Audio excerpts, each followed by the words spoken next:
Hi guys, welcome back to my channel. Today I really want to talk about the idea of voice. What the hell is voice? How do you go about finding or developing your voice as a writer? And once you figure out what it is, what do you do with it? So the whole discussion of voice is going to change depending on how long you've been writing for. If you're a newbie writer and you're still developing your craft and you're still learning how the hell you write, then chances are you've probably come across a lot of discussions and a lot of advice that says you need to figure out your voice. So let's first start with a definition. What is voice? Essentially, voice is how a novel talks. Voice is a combination of style, language, tone, mood, syntax, rhythm. Voice is attitude. It's the way the story is being told. Often, but not always, voice can tell us what kind of story we're reading. Voice can also allude to elements such as theme, genre, and viewpoint. And all of these elements also inform and affect the voice. They are the building blocks that create it. When we talk about voice, there's two sort of things you need to consider. There's your voice as a writer, which will be present across all of your works. And then there's the voice of the novel you're currently writing. Now, some writers are known for their voice because it's in all of their works and it's almost like a fingerprint. You can just tell that this is so-and-so's book because the voice is so prominent and unique.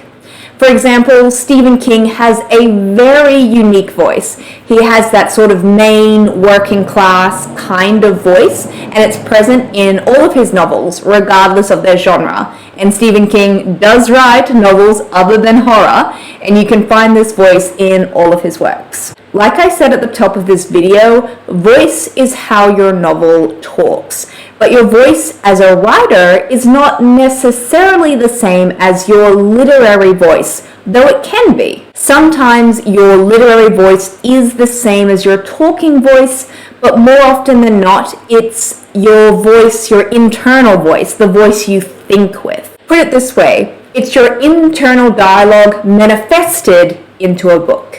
A really good voice should make the reader feel as though they're being personally addressed by the narrator. They should feel as though this story is being shared with them and not anybody else. Now, you may be fooled into thinking that particular genres have a certain style of voice, but that's not necessarily the case. Though of course, genre can also inform voice. You may have already noticed so far in this video that there's a lot of contradictions when it comes to voice. There's many ways you can build voice, and there are many things you can consider when building your voice. The important thing to know is that there are no hardcore rules when it comes to developing your voice, but there's many things that you need to consider when you're doing this. And something that's quite important to consider is that it can take time to develop your voice as a writer. You might just need to spend a lot of time on the blank page doing the work, flittering between your main work in progress and then experimenting with shorter pieces or doing writing exercises as a way to see how else you can tell story and what other forms you can tell story. And this will really help you develop and experiment with what could become your voice. Now, I just want to speak about voice in terms of genre a little bit more. While each genre may have a particular quality or a particular delivery, the best books within those genres will have a voice that is unique to them. So I'm going to read out some excerpts of some horror novels. That way you can see how it is possible for genre fiction to have a certain quality, and yet each book will have a very different voice. So to begin with, I'm going to read a little excerpt from Anna Dressed in Blood by Kendra Blake. I'm going to read a little bit of this one so that you can kind of get a sense of context. The grease-slicked hair is a dead giveaway. No pun intended. So is the loose and faded leather jacket, though not as much as those sideburns. And the way he keeps nodding and flicking his Zippo open and closed in rhythm with his head, he belongs in a chorus line of dancing jets and sharks. Do you see what I mean by the attitude in that passage? Because the book is written in first person, Blake is able to use a very particular kind of vernacular, a vernacular that makes sense for a teenage boy. And because she's made this decision, because we're seeing the world through this particular character's point of view, this vernacular totally makes sense and it's completely believable. For example, phrases like "no pun intended" couldn't be used in second person or even third person because it would be inconsistent with that viewpoint. So in this example, it's really easy to see how much perspective informs the type of voice the narrator can have. So here's another example. I'm just going to read the first sentence from Lauren Ducas's Broken Monsters, as soon as I can find it.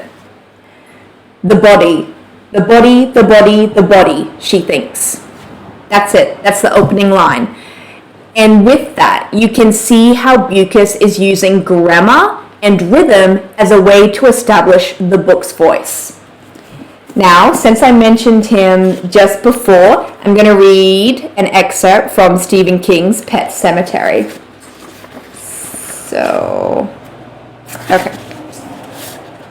Louis Creed, who had lost his father at 3 and who had never known a grandfather, never expected to find a father as he entered his middle age. But that was exactly what happened. Although he called this man a friend, as a grown man must do when he finds the man who should have been his father relatively late in life. Now I know I read out that first sentence, so you can't see what's happening grammatically, but when you do read it, you can see that King has chosen, very interestingly, to open the novel with a convoluted sentence, and a convoluted sentence is when the main clause is actually split.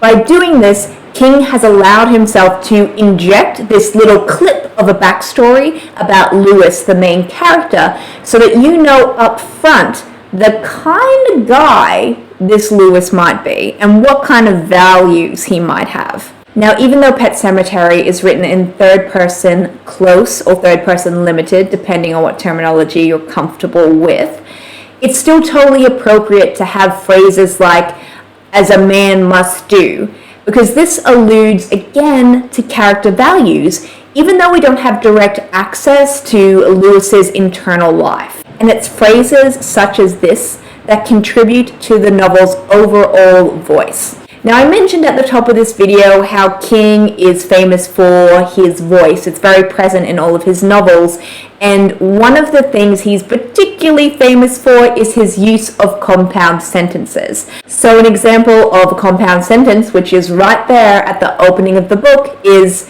"He never expected to find a father as he entered middle age, but that was exactly what happened." Now, these kind of inclusions of these compound sentences, especially at the start of a new novel, is kind of like King's way of winking at the reader, and it's almost like this internal personal joke between him and his reader. Now, those 3 novels are all very different. Pet Sematary was written in the 90s.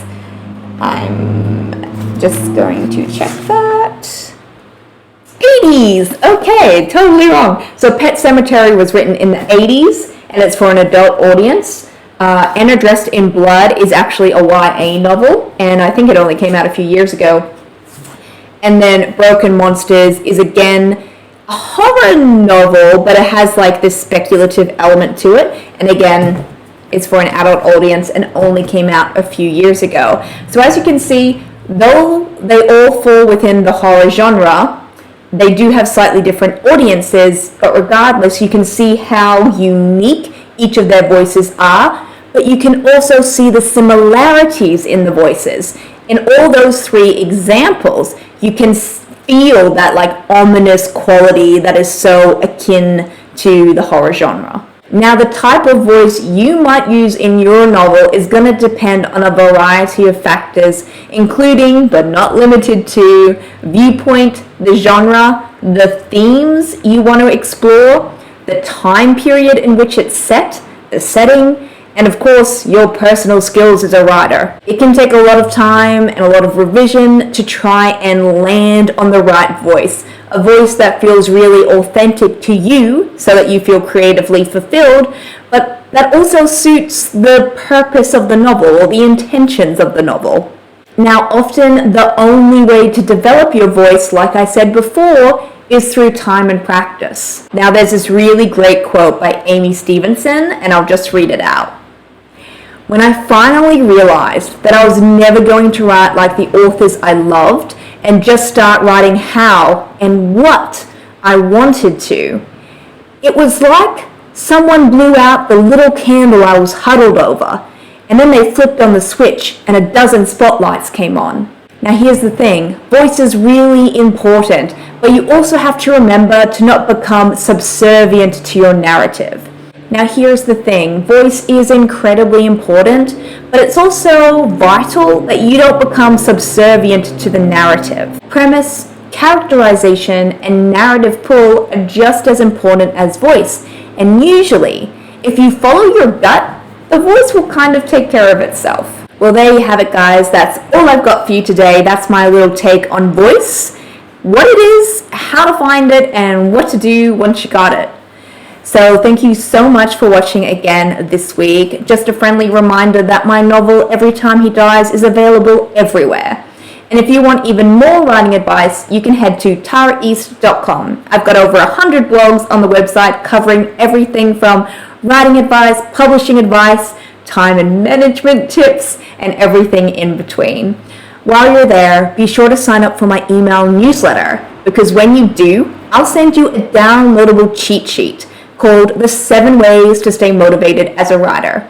It's a one-page cheat sheet with 7 little dot points on it that you can print out and stick on your fridge or in your office, wherever you need the extra inspiration, because sometimes we all need a little extra inspiration.